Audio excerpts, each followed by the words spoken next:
Commander Krikstal stood on the bridge of his ship, watching the blue planet grow larger on the screen. His 3 ships had traveled for many days to reach this quiet corner of the galaxy. The sensors showed a world with the right mix of gases. For life. Better yet, the signals coming from the planet were weak and simple. Perfect, he thought. Another young species to guide. The Zephyrian fleet had done this many times before. They would arrive at a new world, make contact with the local species, and slowly bring them into the galactic family. It was always the same pattern. The young species would be amazed by their technology. They would be grateful for guidance. They would accept protection, but something felt different this time. Captain Jake Morrison sat in his command chair aboard the USS Defiant. The ship moved smoothly through space near Jupiter. It was a routine patrol, or so he thought. Then the sensors began to beep. "Captain," called Lieutenant Amy Rodriguez from her station. 3 unknown ships approaching from the outer system. Jake leaned forward. "Size and configuration?" "Large, sir. Maybe twice our size." "Design is completely unknown." This was it. The moment humans had wondered about for years. Were they alone in the universe? The answer was flying toward them right now. "Signal Earth Command," Jake ordered. "Tell them we have visitors." On Earth, Admiral Paul Bennett received the message in his office. He had been waiting for this day his entire career. The protocols were already in place. Dr. Lisa Grant and her team had spent years preparing for first contact. "Patch me through to the Defiant," Paul said. Jake's face appeared on the screen.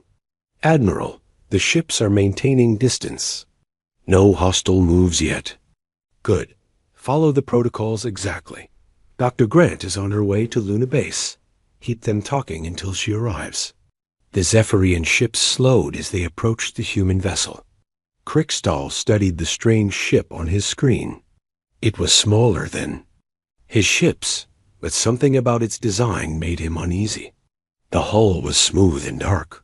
Weapons ports were hidden, but visible to his trained eye. "Send the greeting signal," he ordered. The message was simple. Mathematical sequences that any spacefaring species would understand. Prime numbers, then basic equations. It was the universal language of intelligence. Amy Rodriguez watched the patterns appear on her screen. "Captain, it's mathematics, basic sequences. Respond with the same pattern, then add the next logical sequence," Jake said. The response came. Quickly, both sides continued the mathematical conversation, each adding more complex problems. Krikstal was impressed. The humans were learning fast. "Open a channel," he commanded. The first words between humans and aliens were simple. "Greetings. We are the Zephyrian people. We come in peace." Jake took a deep breath. History was being made. "Welcome to our system. We are humans from Earth. We also come in peace." The conversation continued for hours. Both sides were careful and polite. The Zephyrians asked basic questions about human technology and society. The humans asked about the galaxy and other species, but Krikstal noticed things that worried him. The human ship's power readings were higher than expected. Their communication system was more advanced than it should be. When he asked about their technology, the humans gave vague answers. Dr. Lisa Grant arrived at Luna Base and took over the conversation. She was calm and professional, but she also noticed the aliens' strange reactions. They seemed surprised by human capabilities. "We would like to invite you to visit our world," she said. "We can learn much from each other." Krikstal agreed, but he was troubled. This was not going as planned. These humans were supposed to be primitive. They should be amazed by his ships and technology. Instead, they acted like equals. He sent a coded message to the Galactic Council. "Species more advanced than expected. Recommend caution." The response came quickly. "Continue as planned." All young species seem advanced at first, but Krikstal knew better. He had made contact with dozens of species. This felt different. Ambassador Helen Carter welcomed the alien delegation to Earth. She was dressed in her finest uniform, and she smiled warmly. But she also noticed how the aliens studied everything around them.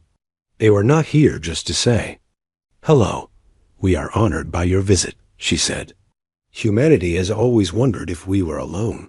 Quickstall bowed slightly. "We are here to welcome you to the galactic community. There is much we can teach you." The word teach made Helen pause. It sounded less like an offer and more like a statement of superiority. The first day of meetings went well on the surface. The aliens shared basic information about the galaxy. They spoke of peace and cooperation. They offered to help humanity develop better technology. But Colonel Steve Parker, watching from the security center, noticed how the aliens reacted to human technology. They were not impressed. They were concerned. "Amy," he called to Lieutenant Rodriguez, who was still serving as translator. "What exactly are they saying about our technology?" Amy frowned as she listened to the alien conversations. "They keep using words that translate to unexpected and concerning. They seem worried about our defensive capabilities." That night, as the aliens rested in their quarters, Quickstall sent another message to the Council. Humans possess technology that rivals our own. Military posture is more advanced than any species we have encountered. Request immediate guidance. The response was swift and cold. Impossible. Continue integration protocols. Report any resistance. But Quickstall knew what he was seeing. These humans were not the primitive species they had expected to find. They were something else entirely. As he looked out at the stars from his window, Quickstall felt a chill. For the first time in his long career, he wondered if the Zephyrians had made a terrible mistake. Tomorrow would bring more meetings, more conversations, and more revelations. But tonight, both sides went to sleep, knowing that nothing would ever be the same. The galaxy was about to change forever. The Luna Base conference room was filled with tension. Dr. Kevin Walsh sat across from the Zephyrian delegation, trying to understand what they were really saying. The aliens spoke of the galaxy as if it belonged to them. The Eternal Confederation has maintained peace for over 10,000 years, Quickstall explained. We guide younger species into the galactic family. It is our duty to protect and teach. Dr. Walsh nodded politely, but something bothered him. The way Quickstall said guide and protect sounded more like control and dominate. How many species are part of this confederation? Walsh asked. Over 3,000, Quickstall replied with pride, all living in harmony under our guidance. They. Number shocked Walsh. 3,000 species, all following the same rules, all under alien control. It sounded less like a family and more like an empire. On Earth, Colonel Steve Parker was having his own concerns. His intelligence team had been analyzing the alien technology. The results were disturbing. "Sir," said Lieutenant Julie Hayes, "their weapons are actually less advanced than ours. Their ships are bigger, but they use older technology." Steve frowned. "That doesn't make sense. If they're so advanced, why are their weapons weaker?" "Maybe they don't need better weapons," Julie suggested. "Maybe they've never faced real opposition." The thought made Steve's blood run cold. A galactic empire that had never been challenged. Thousands of species that had never fought back. It painted a very different picture of the peaceful Confederation. Back on Luna Base, Council Speaker Threndak arrived with a much larger alien fleet. Unlike Quickstall's small group, this was clearly a show of force. 12 massive ships took position. Around the moon. Ambassador Helen Carter greeted the new arrivals with forced politeness. "We welcome you to our system, Council Speaker." Threndak was larger than the other aliens, with more elaborate clothing and several armed guards. "We come to formalize humanity's place in the galactic order. Your integration period is complete. The word integration made Helen's skin crawl. They were talking about humanity like it was being absorbed, not welcomed. We appreciate your offer, she said carefully, but humanity values its independence. We're interested in friendship, not integration. Threndak expression changed. His large eyes narrowed, and his guards stepped closer. Independence is not an option for young species. The galaxy is too dangerous. You need our protection. It was the first direct threat, and everyone in the room felt that Dr. Chris Johnson was giving the aliens a tour of the medical facilities when everything changed. He was proud to show off humanity's latest achievements in medicine and technology. This is our nanomedicine lab, he explained. We can repair cellular damage at the molecular level.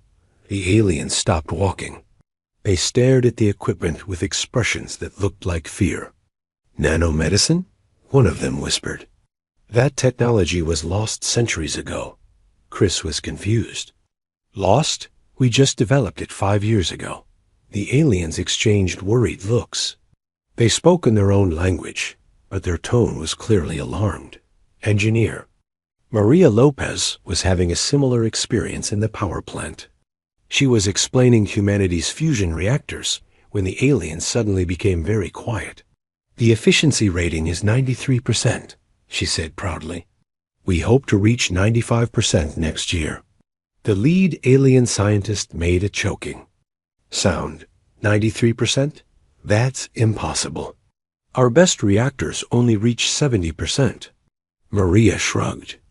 We had some breakthroughs in magnetic containment. It wasn't that hard once we figured out the math. The alien looked like he was going to be sick. That evening, General Frank Williams hosted a dinner for the alien delegation. He was trying to be friendly and welcoming, but the conversation kept taking strange turns.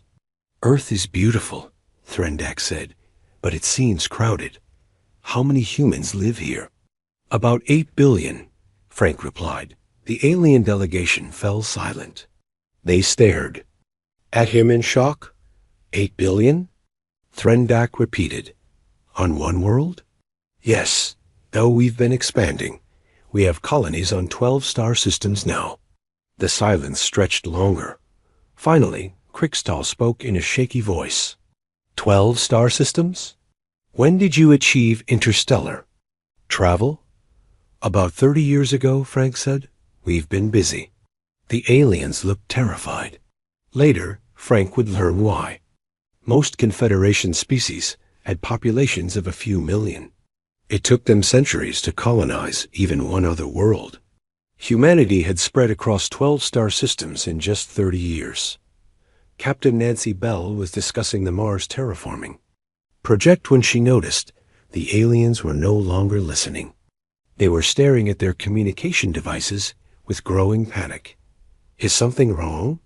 She asked. Threndak looked up with wide eyes. You're terraforming Mars? Changing an entire planet's atmosphere? Well, yes, Nancy said. It's a long process, but we're making good progress. The atmosphere is already 20% thicker than it was 50 years ago. The aliens began talking rapidly in their own language. Nancy didn't understand the words, but she could tell they were arguing about something important. Dr. Ryan Foster was the one who made the discovery that changed everything. He was an archaeologist who studied ancient human settlements. While preparing for the alien visit, he had been reviewing his research. Look at this, he told his assistant, showing her a star map. We found evidence of ancient human settlements on 17 worlds. All of them are in Confederation space. That's impossible, his assistant said. The aliens told us those worlds were uninhabited when they found them. That's what I thought too, Ryan said. But the evidence is clear. Humans were living on these worlds thousands of years ago. The implications were staggering. If humans had been in space for thousands of years, what happened to them? Where did they go? And why didn't modern humans know about it?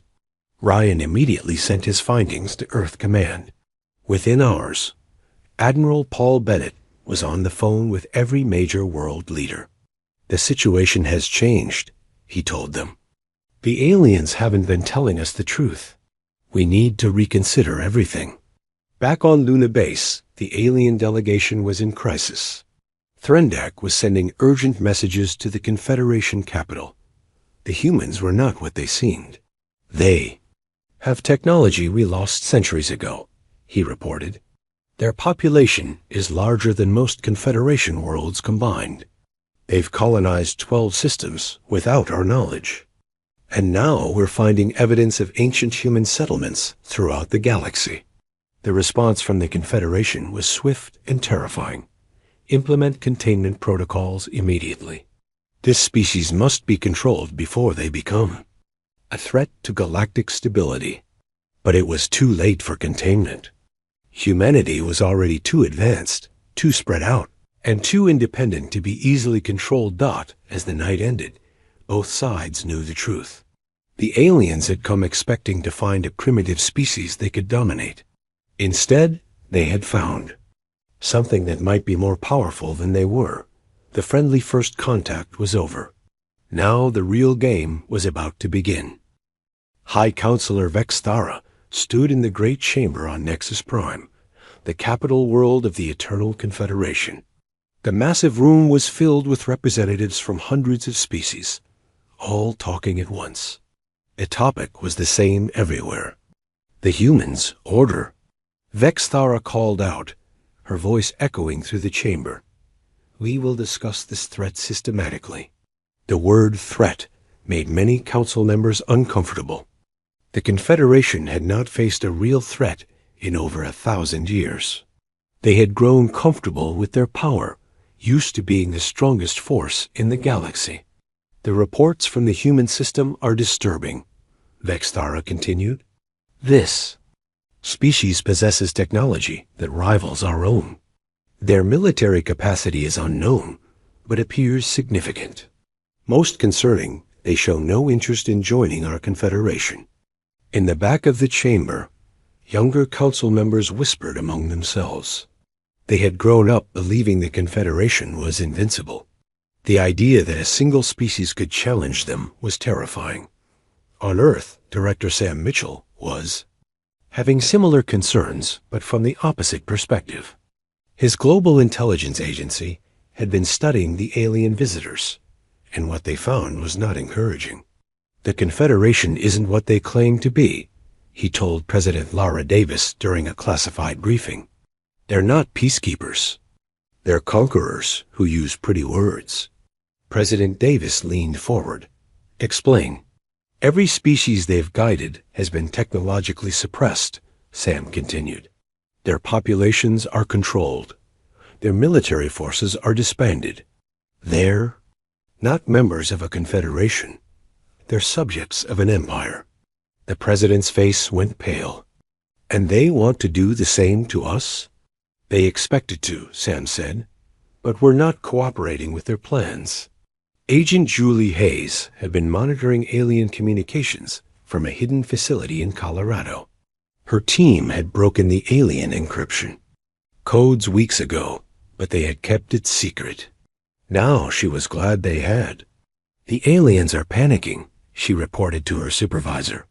They're using terms like apex predator species and galactic destabilizer when they talk about us. Her supervisor, Agent Tony Martinez, frowned. What does that mean? It means they're scared, Julie said. Really scared. They're talking about humanity like we're some kind of monster that just woke up. The fear was not without reason. The aliens had designed their entire system around being the most advanced species in the galaxy. They had better technology, larger fleets, and more experience. But humans were challenging all of those advantages. Back on Luna Base, the situation was getting worse. The aliens had requested a cultural exchange where they would demonstrate their advanced weapons. Ambassador Helen Carter had agreed, thinking it would be educational. Commander Tony Baker was in charge of the demonstration. He watched as the aliens set up their most powerful weapon, a plasma cannon that could destroy a small moon. This is the pinnacle of Confederation military technology, Thrindak announced proudly. It represents thousands of years of development. The weapon fired at a test target, vaporizing it completely. The alien delegation smiled with satisfaction. Impressive, Tony said politely. Would you like to see one of our defensive systems? The aliens agreed, expecting to see primitive human technology. Instead, Tony activated a shield generator that made the plasma blast look like a flashlight. The alien weapon fired again, this time at the human shield. The plasma hit the barrier and simply disappeared, absorbed harmlessly by the human technology dot. The alien delegation stared in shock. Their most powerful weapon had been neutralized effortlessly. How is that possible? Threndak whispered. Tony shrugged. Basic energy manipulation. We developed it about 10 years ago. The aliens realized they had made a terrible mistake. The demonstration was supposed to show human inferiority. Instead, it had revealed human superiority. Intelligence.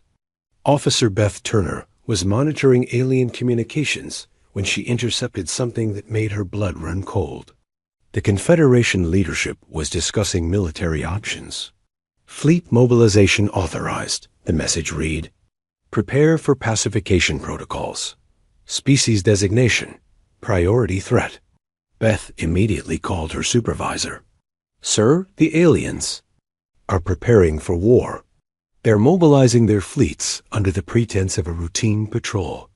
On Earth, Admiral Kate Sullivan received the intelligence report and began preparing humanity's defenses. But she had a problem. Human military doctrine was based on fighting other humans, not alien invaders. We need to assume they have capabilities we don't know about, she told her staff. Prepare for the worst-case scenario.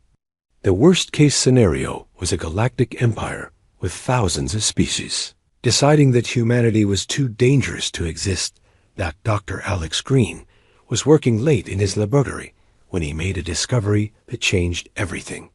He had been studying ancient human artifacts found on various worlds, trying to understand their origin. This can't be right, he muttered, looking at his translation of an ancient text. It says these artifacts are from the great human empire that ruled the galaxy 12,000 years ago. He ran the translation program again, but the result was the same. The artifacts were not from unknown aliens. They were from ancient humans. Alex called his research partner, Dr. Sarah Kim. Sarah, you need to see this. I think humans have been in space much longer than we thought. Sarah arrived within an hour and looked at the evidence. If this is true, then we're not newcomers to the galaxy. We're returning to it. The implications were staggering. If humans had once ruled the galaxy, what happened to them? Where did they go? And why did modern humans have no memory of their ancient empire? More importantly, if humans had been that powerful before, what were they capable of now? The answers began to emerge from archaeological sites around the solar system. Ancient human technology was buried on Luna, Mars, and several asteroids. The technology was incredibly advanced, far beyond anything humans or aliens currently possess. Dr. Peter Clark, leading the archaeological team on Luna, made the most disturbing discovery. The ancient humans didn't die out, he reported. They deliberately shut down their technology and withdrew from the galaxy. Why would they do that? Asked his assistant. I don't know, Peter said. But the shutdown was voluntary and controlled. They left detailed records about how to reactivate everything. The records were like an instruction manual for galactic domination. They contained technology that could reshape planets, weapons that could destroy solar systems, and defensive systems that could protect entire star clusters. As news of the discoveries spread, both humans and aliens began to understand the truth. Humanity was not a young species stumbling into the galaxy. They were the descendants of the galaxy's former masters, and they were starting to remember who they were. The Confederation had not discovered a primitive species to control. They had awakened something that had been sleeping for thousands of years. On Nexus Prime, High Counselor Vex Thara received the final intelligence report about the human discoveries. Her hands shook as she read about the ancient human empire and their advanced technology. "Send word to all Confederation fleets," she ordered. "Maximum alert status. We are no longer dealing with a young species. We are facing the return of the galaxy's former rulers." But it was too late. The ancient human systems were already beginning to activate. Across the galaxy, forgotten human worlds were coming back to life. The descendants of the great human empire were remembering their heritage. The galaxy was about to change hands once again. Dr. Peter Clark stood in the ancient chamber beneath Luna's surface, staring at technology that should not exist. The walls were covered with symbols that seemed to glow with their own light. Complex machines hummed with power that had been dormant for thousands of years. "The carbon dating confirms it," his assistant, Dr. Maria Santos, said quietly.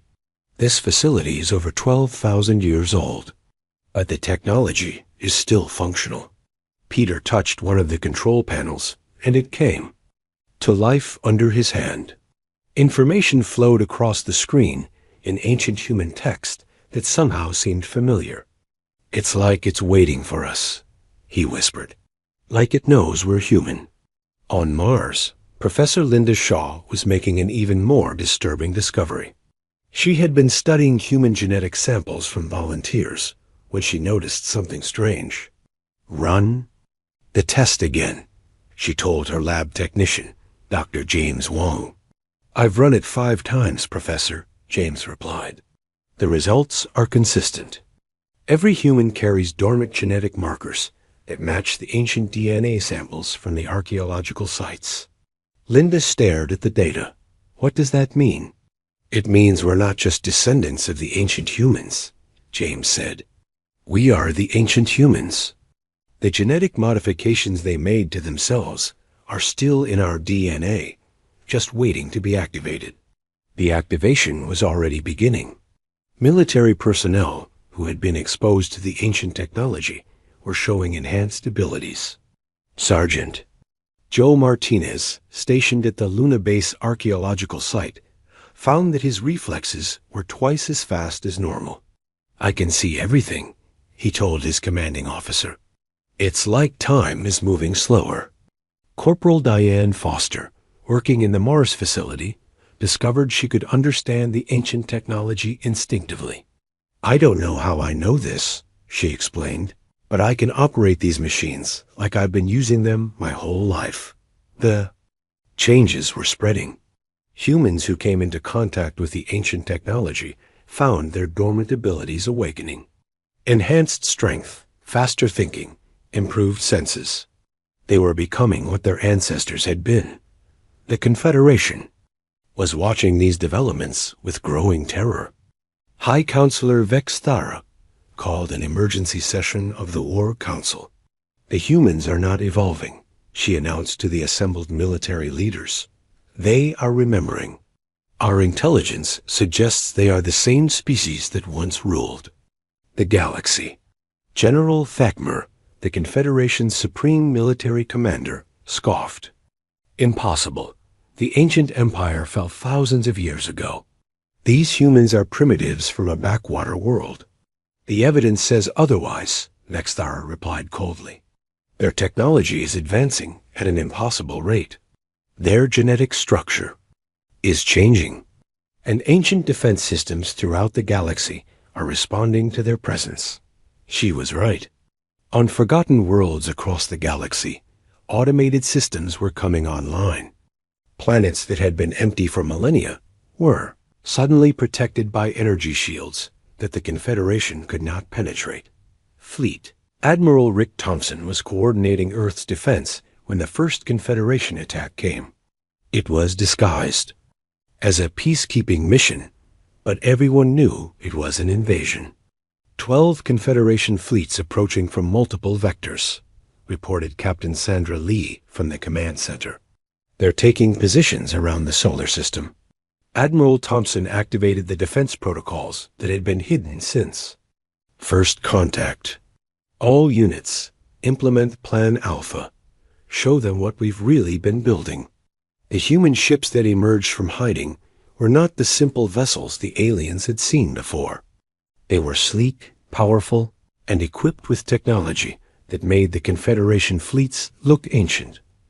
General Carroll Watson, commanding the Colonial Defense Forces, received similar reports from human settlements throughout the galaxy. The aliens are attacking all human colonies simultaneously, she reported, but our defenses are holding. The Confederation had expected an easy victory.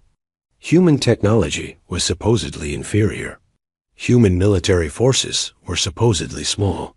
They were wrong on both counts. Commander Greg Davis, stationed on the frontier world of New Texas, watched as his defensive systems automatically activated. But look at those readouts. We're not just defending ourselves.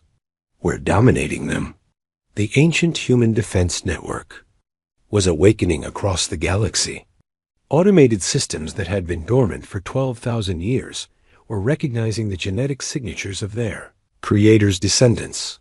On Earth, Dr. Matt Turner was analyzing the data from the archaeological sites when he made the most important discovery of all. The ancient records contained the truth about humanity's past. The great human empire didn't fall, he announced to the Emergency Council. It withdrew, voluntarily. President Lara Davis leaned forward. What do you mean? The ancient humans realized that galactic domination was making them stagnant, Matt explained. They were so powerful that they had no challenges left. So they made a choice. They shut down their empire, scattered their people, and went into hiding. Why? To let the galaxy develop naturally, while they rediscovered what it meant to be. Human, Matt said. They wanted to return to their roots, to remember why they had become great in the first place. The plan had worked perfectly.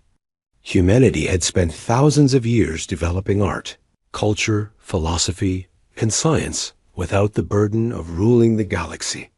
They had become more human, not less. But now the galaxy needed them again.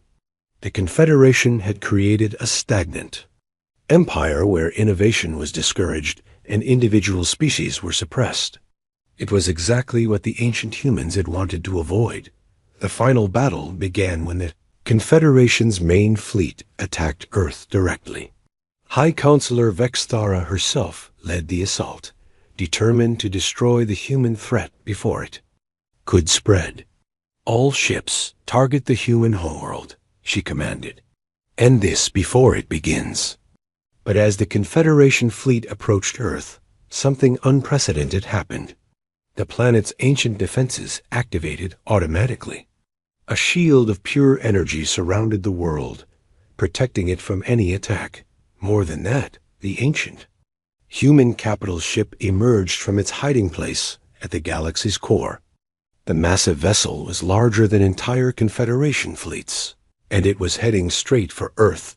Admiral Kate Sullivan watched in amazement as the ancient ship took position between Earth and the attacking fleet.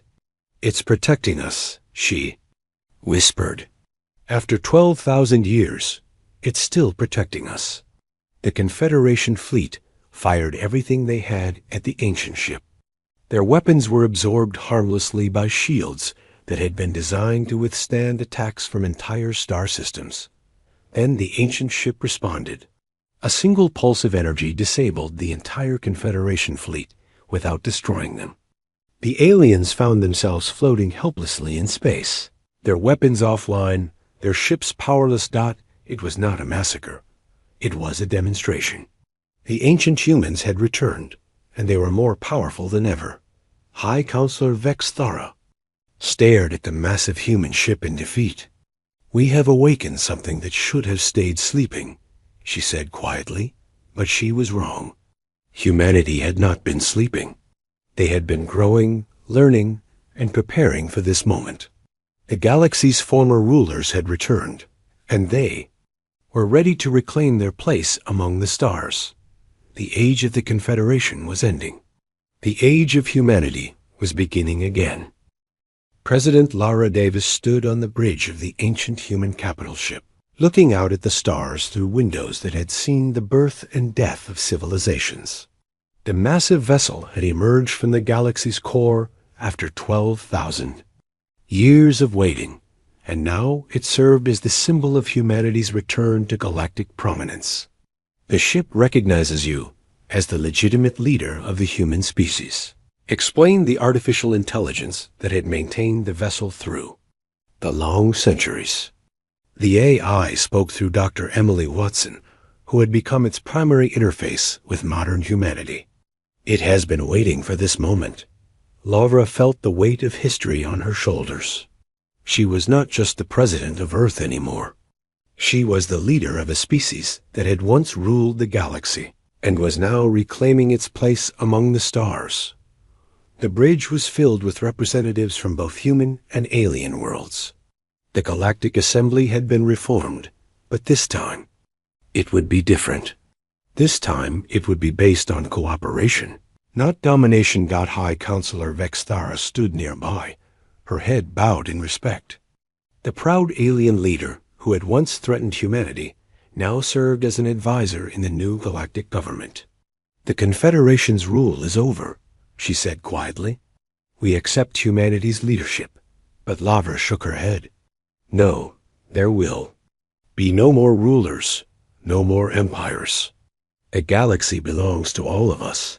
Secretary of State Dan Roberts was negotiating the new galactic charter with representatives from hundreds of species. The document would establish the principles of the new order: equality, cooperation, and mutual respect. Every species will have a voice, he explained to the assembled delegates. Every world will have the right to self-determination. There will be no more guidance from above. The alien delegates listened with expressions of wonder and fear. They had lived under the Confederation's rule for so long that they had forgotten what freedom felt like. Captain Tim Johnson commanded the first mixed human-alien crew aboard the redesigned Starship Enterprise. The integration was challenging, but it was working. Humans and aliens were learning to work together as equals. Set course for the Andromeda sector, he ordered. We have new worlds to explore. His first officer, former Confederation Commander Krixtall, acknowledged the order. The alien who had once seen humans as primitives now served proudly under human leadership. The unknown regions await us, Captain, Krixtall said. Together, we will discover what lies beyond the known galaxy. The transformation was not easy. Many Confederation species had been oppressed for so long that they did not know how to be free. Human advisors worked with local leaders to help them build new governments and societies. Dr. Kevin Walsh established the first interspecies university on the world of Nexus Prime. Students from dozens of species learned together, sharing knowledge and culture. Education is the key to lasting peace, he told his mixed classes. When we understand each other, we cannot fear each other. The ancient human AI, speaking through Dr. Emily Watson, revealed the true history of the galaxy. The great human empire had not been cruel or oppressive. It had been a golden age of exploration and discovery. But power corrupts, the AI explained. Our ancestors realized they were becoming what they had fought against. They chose to withdraw rather than become tyrants. The withdrawal had been planned and executed over several centuries. The ancient humans had scattered their people across the galaxy, erasing their own history and technology. They had wanted their descendants to rediscover greatness through struggle and growth. They succeeded, the AI concluded. Modern humanity is stronger and wiser than the ancient empire ever was. The proof was in how humans handled their return to power. Instead of seeking revenge against the Confederation, they offered partnership. Instead of imposing their will, They encouraged diversity. Ambassador John Carter worked with former enemy commander Kriegstall to establish the first joint human-alien colony.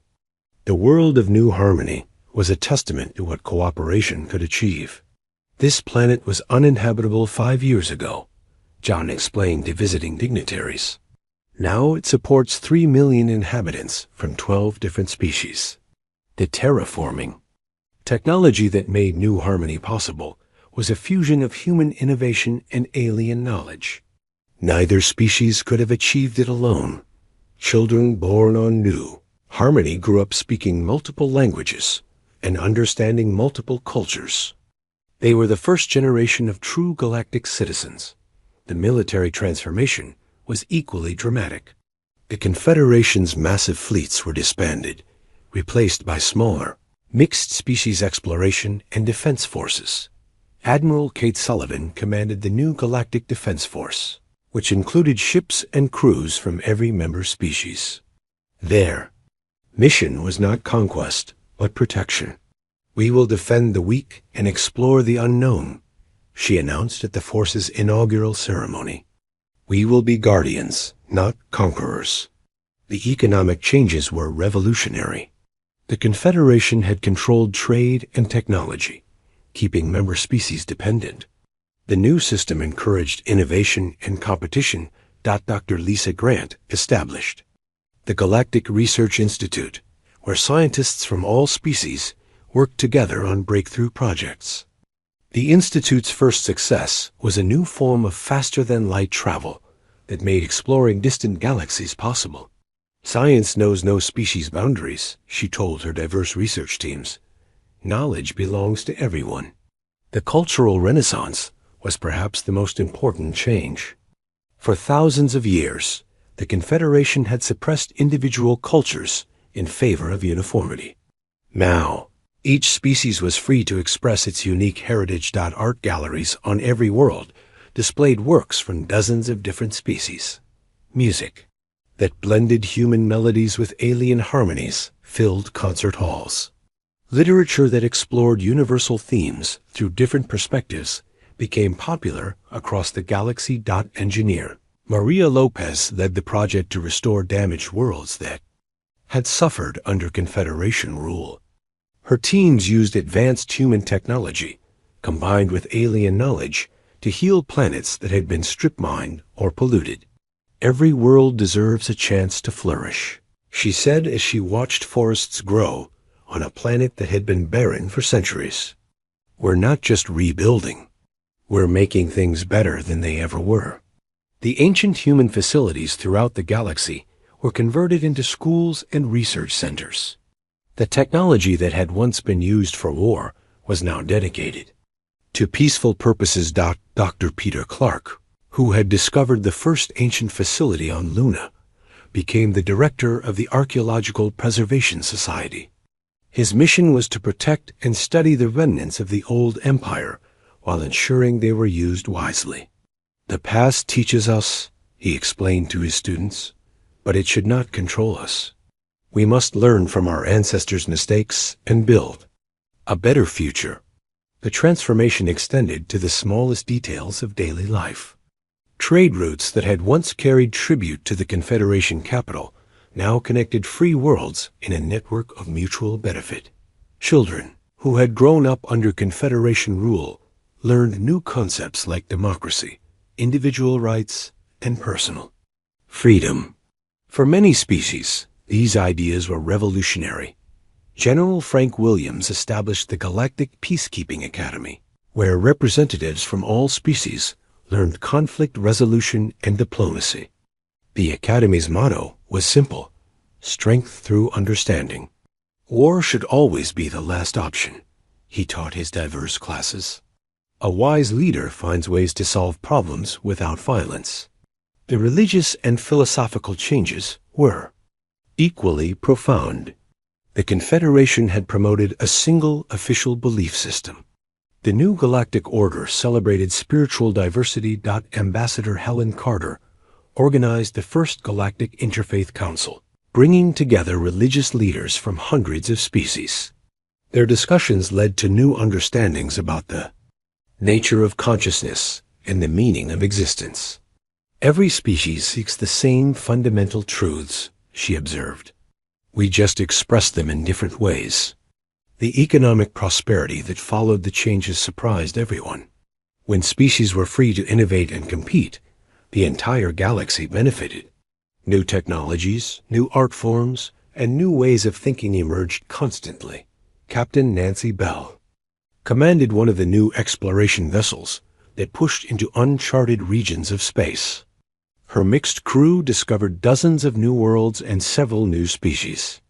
A galaxy is much larger and more diverse than we ever imagined, she reported. Every day brings new wonders. The new species they encountered were treated as equals from the moment of first contact. There were no integration protocols or guidance periods. They were simply welcomed into the galactic community as partners. Dr. Chris Johnson's medical research benefited from this diversity. Each species contributed unique knowledge about biology, healing, and life itself. Diseases that had plagued individual species for millennia were cured through cooperative research. Life finds infinite ways to express itself, he mused while studying samples from a newly discovered species. Our diversity is our greatest strength. The ancient human AI gradually transferred its knowledge to the new generation of galactic citizens. It taught them about the dangers of power and the importance of humility. Your ancestors chose to give up their empire because they understood a fundamental truth, the AI explained through Dr. Emily Watson. True strength comes no